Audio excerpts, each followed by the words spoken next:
CM ಆದ ಬಳಿಕ DK Shivakumar ಮೊದಲ ಒಂದು ಹೈ ವೋಲ್ಟೇಜ್ ಮೀಟಿಂಗ್ ಅನ್ನು ನಡೆಸಿದ್ದಾರೆ. ಅಧಿಕಾರಿಗಳ ಜೊತೆ ಸಿಎಂ ಡಿಕೆಶಿ ನಡೆಸಿರುವಂತಹ ಮಹತ್ವದ ಸಭೆ ಇದು. ಹಿರಿಯ ಪೊಲೀಸ್ ಅಧಿಕಾರಿಗಳ ಜೊತೆ ಡಿಕೆ ಶಿವಕುಮಾರ್ ಚರ್ಚೆಯನ್ನು ಮಾಡಿದ್ದಾರೆ.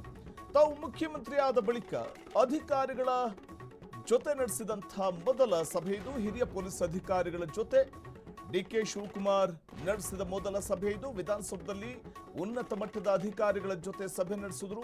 ಡಿಕೆ ಶಿವಕುಮಾರ್ ಜೊತೆ ಹಲವು ಸಚಿವರು ಮತ್ತು ಹಿರಿಯ ಆಫೀಸರ್ಸ್ ಕೂಡ ಭಾಗಿಯಾಗಿದ್ರು. ಸಿಎಸ್ ಶಾಲಿನಿ ರಜನೀಶ್ ಮತ್ತು ಐಜಿ ಡಿಜಿಪಿ ಕೂಡ ಈ ಒಂದು ಸಭೆಯಲ್ಲಿ ಭಾಗಿಯಾಗಿದ್ದು ವಿಶೇಷವಾಗಿತ್ತು.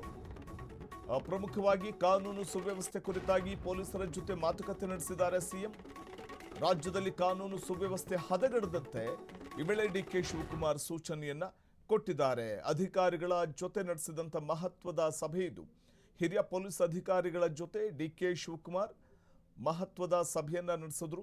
ಕಾನೂನು ಸುವ್ಯವಸ್ಥೆ ಹದಗೆಡದಂತೆ ಒಂದು ಕಟ್ಟುನಿಟ್ಟಿನ ಕ್ರಮವನ್ನು ಪೊಲೀಸ್ ಇಲಾಖೆ ತೆಗೆದುಕೊಳ್ಳಬೇಕು ಅನ್ನುವಂತಹ ಒಂದು ಕಾರಣಕ್ಕೆ ತಾವು ಮುಖ್ಯಮಂತ್ರಿ ಆದ ನಂತರದಲ್ಲಿ ಹಿರಿಯ ಪೊಲೀಸ್ ಅಧಿಕಾರಿಗಳ ಜೊತೆ ನಡೆಸಿದಂಥ ಮೊದಲ ಸಭೆ ಮಹತ್ವವನ್ನು ಪಡ್ಕೊಂಡಿತ್ತು. ಮತ್ತು ಇದೇ ವೇಳೆ ಹಿರಿಯ ಪೊಲೀಸ್ ಅಧಿಕಾರಿಗಳು ಮುಖ್ಯಮಂತ್ರಿ ಡಿಕೆ ಶಿವಕುಮಾರ್ ಅವರಿಗೆ ಶುಭಾಶಯವನ್ನ ತಿಳಿಸಿದರು. ಈ ವೇಳೆ ಹೂಗುಚ್ಛವನ್ನ ನೀಡಿ ಅವರಿಗೆ ಶುಭವನ್ನ ಕೋರಿದ್ರು ಮುಖ್ಯಮಂತ್ರಿ ಆಗಿದ್ದಕ್ಕೆ. ಮತ್ತು ಇದೇ ಸಂದರ್ಭದಲ್ಲಿ ಮೀಟಿಂಗ್ನಲ್ಲಿ ಕಾನೂನು ಸುವ್ಯವಸ್ಥೆ ಕುರಿತಾಗಿ ಪೊಲೀಸ್ ಅಧಿಕಾರಿಗಳ ಜೊತೆ ಮಹತ್ವದ ಸಭೆ ಮುಖ್ಯಮಂತ್ರಿ ಡಿಕೆ ಶಿವಕುಮಾರ್ ನಡೆಸಿದ್ರು. ವಿಧಾನಸೌಧದಲ್ಲಿ ನಡೆದಂತಹ ಹೈ ವೋಲ್ಟೇಜ್ ಮೀಟಿಂಗ್ ಇದು. ತಾವು ಸಿಎಂ ಆದ ಬಳಿಕ ಡಿಕೆಶಿ ನಡೆಸಿದಂಥ ಮೊದಲ ಹೈ ವೋಲ್ಟೇಜ್ ಮೀಟಿಂಗ್ನಲ್ಲಿ ಹಿರಿಯ ಪೊಲೀಸ್ ಅಧಿಕಾರಿಗಳು ಐಜಿ ಡಿಜಿಪಿ ಡಾಕ್ಟರ್ ಸಲೀಂ ಸೇರಿದಂತೆ ಹಲವರು ಭಾಗಿಯಾಗಿದ್ದರು. ಇನ್ನು ಸಿಎಸ್ ಶಾಲಿನಿ ರಜನೀಶ್ ಅವರು ಕೂಡ ಭಾಗಿಯಾಗಿದ್ದರು. ಸರ್ಕಾರದ ಮುಖ್ಯ ಕಾರ್ಯದರ್ಶಿ ಶಾಲಿನಿ ರಜನೀಶ್ ಅವರು ಕೂಡ ಭಾಗಿಯಾಗಿದ್ದರು ಈ ಮೀಟಿಂಗ್ನಲ್ಲಿ. ಮತ್ತು ಡಿಕೆ ಶಿವಕುಮಾರ್ ಮುಖ್ಯಮಂತ್ರಿಗಳ ಜೊತೆ ಉಪಮುಖ್ಯಮಂತ್ರಿ ಡಾಕ್ಟರ್ ಜಿ ಪರಮೇಶ್ವರ್ ಕೂಡ ಭಾಗಿಯಾಗಿದ್ದು ನಾವು ಕಾಣಬಹುದಾಗಿದೆ. ಇನ್ನು ಇದೇ ವೇಳೆ ಹಲವು ಸಚಿವರು ಕೂಡ ನಿನ್ನೆ ಪ್ರಮಾಣ ವಚನ ಸ್ವೀಕರಿಸಿದಂತಹ ಕೆಲ ಸಚಿವರು ಭಾಗಿಯಾಗಿದ್ದು ವಿಶೇಷವಾಗಿತ್ತು.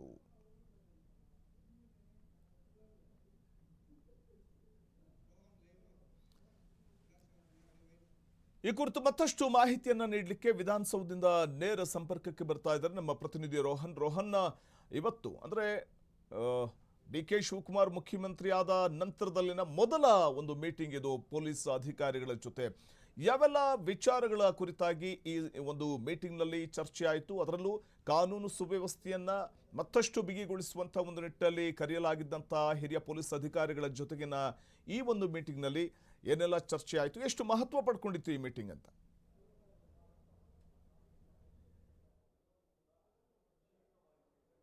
ವಸಂತೇನು ಇವತ್ತು ನಿನ್ನೆ ಡಿಕೆ ಶಿವಕುಮಾರ್ ಅವರು ಪದಗ್ರಹಣ ಮುಗಿಸಿದ ಬಳಿಕ ಸಿಎಂ ಆದ ಬಳಿಕ ಇವತ್ತು ವಿಧಾನಸೌಧ 3ನೇ ಮಹಡಿಯಲ್ಲಿ ಒಂದು ಹೈ ವೋಲ್ಟೇಜ್ ಮೀಟಿಂಗ್ ಅನ್ನು ಕೂಡ ಈಗಾಗಲೇ ಸುದೀರ್ಘವಾಗಿ 2 ಗಂಟೆಯಿಂದ ಕೂಡ ಈಗಾಗಲೇ ನಡೀತಾ ಇರುತ್ತದೆ. ಈ ಒಂದು ಮೀಟಿಂಗ್ನಲ್ಲಿ ಈ ಒಂದು ಸಭೆಯಲ್ಲಿ ಹೈ ವೋಲ್ಟೇಜ್ ಒಂದು ಸಭೆಯಲ್ಲಿ ರಾಜ್ಯದ ಒಂದು ಆಡಳಿತ ವಿಚಾರಕ್ಕೆ ಸಂಬಂಧಪಟ್ಟಂತೆ ಆಡಳಿತ ಯಂತ್ರಕ್ಕೆ ಒಂದು ಚುರುಕು ಮುಟ್ಟಿಸುವ ಒಂದು ನಿಟ್ಟಿನಲ್ಲಿ ಇವತ್ತು ಹಿರಿಯ ಅಧಿಕಾರಿಗಳೊಂದಿಗೆ ಒಂದು ದೊಡ್ಡ ಮಟ್ಟದಲ್ಲಿ ಕೂಡ ಈಗ ಸುದೀರ್ಘವಾಗಿ 2 ಗಂಟೆ ಸತತವಾಗಿ ಈಗಾಗಲೇ ಹೈ ವೋಲ್ಟೇಜ್ ಮೀಟಿಂಗ್ ಕೂಡ ನಡೀತಾ ಇರೋದು. ಇನ್ನು ಈ ಮೀಟಿಂಗ್ನಲ್ಲಿ ಸಹಜವಾಗಿ ಕೂಡ ಚೀಫ್ ಸೆಕ್ರೆಟರಿ ಆಗಿರ್ತಕ್ಕಂಥ ಶಾಲಿನಿ ರಜನೀಶ್ ಆಗಿರ್ಬೋದು, ಮತ್ತೆ ಹಿರಿಯ ಅಧಿಕಾರಿ ಪೊಲೀಸ್ ಅಧಿಕಾರಿ ಸಲೀಂ ಆಗಿರ್ಬೋದು, ಮತ್ತು ಡಾಕ್ಟರ್ ಜಿ ಪರಮೇಶ್ವರ್ ಆಗಿರ್ಬೋದು, ಮತ್ತು ಸಾಕಷ್ಟು ಒಂದು ಹಿರಿಯ ಪೊಲೀಸ್ ಅಧಿಕಾರಿಗಳು ಮತ್ತು ಇವರೆಲ್ಲರ ಜೊತೆ ಸುದೀರ್ಘವಾಗಿ ಈಗಾಗಲೇ ಮೀಟಿಂಗನ್ನು ಮಾಡ್ತಾ ಇದ್ದಾರೆ. ರಾಜ್ಯದ ಒಂದು ಅಧಿಕಾರ ವಹಿಸಿಕೊಂಡ ಬಳಿಕ ಡಿಕೆ ಶಿವಕುಮಾರ್ ಅವರ ಒಂದು ವಿಧಾನಸೌಧದಲ್ಲಿ ಪ್ರಮುಖವಾಗಿ ಇದು ಹೈ ವೋಲ್ಟೇಜ್ ಮೀಟಿಂಗ್ ಅಂತಲೇ ಹೇಳೋದು. ಈ ಒಂದು ಹೈ ವೋಲ್ಟೇಜ್ ಮೀಟಿಂಗ್ನಲ್ಲಿ ರಾಜ್ಯದ ಒಂದು ಕಾನೂನು ಸುವ್ಯವಸ್ಥೆ ವಿಚಾರಕ್ಕೆ ಸಂಬಂಧಪಟ್ಟಂಗಿರ್ಬೋದು, ಇನ್ನು ಆಡಳಿತದ ವಿಚಾರಕ್ಕೆ ಅಧಿಕಾರಿಗಳಿಗೆ ಯಾವ ರೀತಿಯಾಗಿ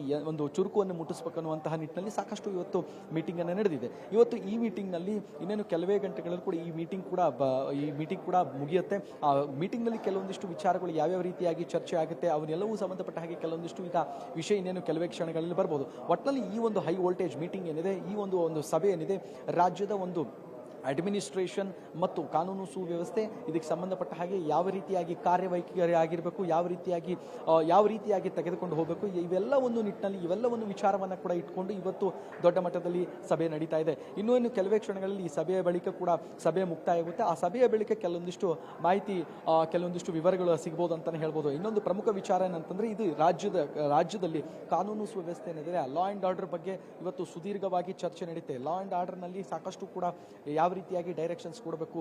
ಮುಖ್ಯಮಂತ್ರಿ ಸ್ಥಾನ ವಹಿಸಿಕೊಂಡ ನಂತರ ಪ್ರಮುಖವಾಗಿ ಈ ಒಂದು ಮೀಟಿಂಗ್ ನಿಜಕ್ಕೂ ಕೂಡ ಒಂದು ಮಹತ್ವವನ್ನು ಈಗಾಗಲೇ ಸದ್ಯಕ್ಕೆ ಪಡೆದುಕೊಂಡಿರುವಂಥದ್ದು. ಇನ್ನೇನು ಕೆಲವೇ ಕ್ಷಣಗಳಲ್ಲಿ ಕೂಡ ಈ ಮೀಟಿಂಗ್ ಕೂಡ ಅಂತ್ಯವಾಗುತ್ತೆ. ಅಲ್ಲಿ ನಡೆದಂತಹ ಕೆಲವೊಂದಿಷ್ಟು ವಿಚಾರಗಳು ಕೆಲವೇ ಕ್ಷಣಗಳಲ್ಲಿ ಕೂಡ ಆಚೆ ಬರುತ್ತಂತಾನೆ ಹೇಳ್ಬೋದು. ವಸಂತ್, ಧನ್ಯವಾದ ತಮ್ಮ ಮಾಹಿತಿಗಾಗಿ ರೋಹನ್.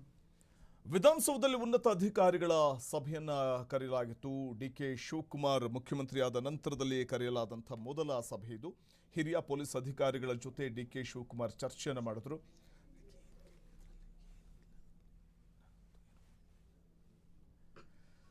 ಯಾಕಂದ್ರೆ ಇನ್ನು ಕೆಲವೇ ಕ್ಷಣಗಳಲ್ಲಿ ಈ ಒಂದು ಸಭೆ ಮುಗಿದ ನಂತರದಲ್ಲಿ ಡಿಕೆ ಶಿವಕುಮಾರ್ ಅವರು ಈ ಸಂಬಂಧ ಅಲ್ಲಿ ಸಭೆಯಲ್ಲಿ ಏನೆಲ್ಲ ಚರ್ಚೆ ಆಯಿತು ಅನ್ನೋದ್ರ ಬಗ್ಗೆ ಮುಖ್ಯಮಂತ್ರಿಗಳು ಮಾಹಿತಿಯನ್ನು ಕೊಡುವ ಸಾಧ್ಯತೆಗಳಿದೆ. ವಿಧಾನಸೌಧದಲ್ಲಿ ನಡೆದಂಥ ಉನ್ನತ ಅಧಿಕಾರಿಗಳ ಜೊತೆಗಿನ ಸಭೆ ಪ್ರಮುಖವಾಗಿ ಕಾನೂನು ಸುವ್ಯವಸ್ಥೆ, ಲಾ ಆ್ಯಂಡ್ ಆರ್ಡರ್ ಕಾಪಾಡುವಂಥ ಒಂದು ನಿಟ್ಟಿನಲ್ಲಿ ಮತ್ತು ರಾಜ್ಯದಲ್ಲಿ ಒಂದಷ್ಟು ಅಪರಾಧ ಚಟುವಟಿಕೆಗಳು ಏನು ನಡೀತಾ ಇರುವಂಥದ್ದು, ಪೊಲೀಸರ ಒಂದು ಕರ್ತವ್ಯದ ನಡುವೆ ಕೂಡ ಪೊಲೀಸರು ಅಪರಾಧ ಚಟುವಟಿಕೆಗಳಿಗೆ ಕಡಿವಾಣ ಹಾಕುವಂಥ ಪ್ರಯತ್ನವನ್ನು ಮಾಡ್ತಾ ಇರುವಂಥ ಸಂದರ್ಭದಲ್ಲಿ ಕೂಡ ನಡೀತಾ ಇರುವಂಥ ಅಪರಾಧ ಚಟುವಟಿಕೆಗಳಿಗೆ ಒಂದು ಬ್ರೇಕ್ ಹಾಕಬೇಕು ಅನ್ನುವಂಥ ಕಾರಣಕ್ಕೆ ಮತ್ತು ಖಡಕ್ ಸೂಚನೆ ಮುಖ್ಯಮಂತ್ರಿಗಳ ಕಡೆಯಿಂದ ಹೊರಬಿದ್ದಿರುವಂಥದ್ದು. ಮತ್ತು ಅಧಿಕಾರಿಗಳು ಈ ಸಂದರ್ಭದಲ್ಲಿ ಸಮರ್ಪಕವಾಗಿ ಕೆಲಸವನ್ನು ನಿರ್ವಹಿಸಬೇಕಾಗುತ್ತೆ. ಪೊಲೀಸರು, ಹಿರಿಯ ಪೊಲೀಸ್ ಅಧಿಕಾರಿಗಳು ಇರಬಹುದು ಅಥವಾ ಬರೀ ಬೆಂಗಳೂರು ಅಷ್ಟೇ ಅಲ್ಲ, ರಾಜ್ಯದ ಎಲ್ಲ ಭಾಗಗಳಲ್ಲೂ ಕೂಡ ಸಮರ್ಪಕವಾದಂಥ ಒಂದು ಕರ್ತವ್ಯವನ್ನು ಪೊಲೀಸರು ನಿರ್ವಹಿಸಿದಾಗ ಮಾತ್ರ ಅಪರಾಧ ಕೃತ್ಯಗಳಿಗೆ ಕಡಿವಾಣವನ್ನು ಹಾಕಲಿಕ್ಕೆ ಸಾಧ್ಯ ಅನ್ನುವಂಥದ್ದು ಇಲ್ಲಿ ಕಾಣಬಹುದಾಗಿದೆ. ಮುಖ್ಯಮಂತ್ರಿಗಳ ನೇತೃತ್ವದಲ್ಲಿ ನಡೆದಂಥ ಈ ಸಭೆಯಲ್ಲಿ ಇದೇ ವಿಚಾರಗಳನ್ನು ಬಹು ಸ್ಟ್ರಿಕ್ಟ್ ಆಗಿ ಕೂಡ ಈ ವೇಳೆ ಒಂದಷ್ಟು ವಿಚಾರಗಳನ್ನು ಹೇಳಿರುವಂಥದ್ದು ಮುಖ್ಯಮಂತ್ರಿಗಳು ಹಿರಿಯ ಪೊಲೀಸ್ ಅಧಿಕಾರಿಗಳಿಗೆ. ಯಾಕಂದರೆ ಇಲ್ಲಿ IG, DGP ಡಾಕ್ಟರ್ ಸಲೀಂ ಸೇರಿದಂತೆ ಹಲವರು ಭಾಗಿಯಾಗಿದ್ದರು ಮತ್ತು ಉಪಮುಖ್ಯಮಂತ್ರಿಗಳು ಕೂಡ ಈ ಒಂದು ಸಭೆಯಲ್ಲಿ ಭಾಗಿಯಾಗಿದ್ದರು.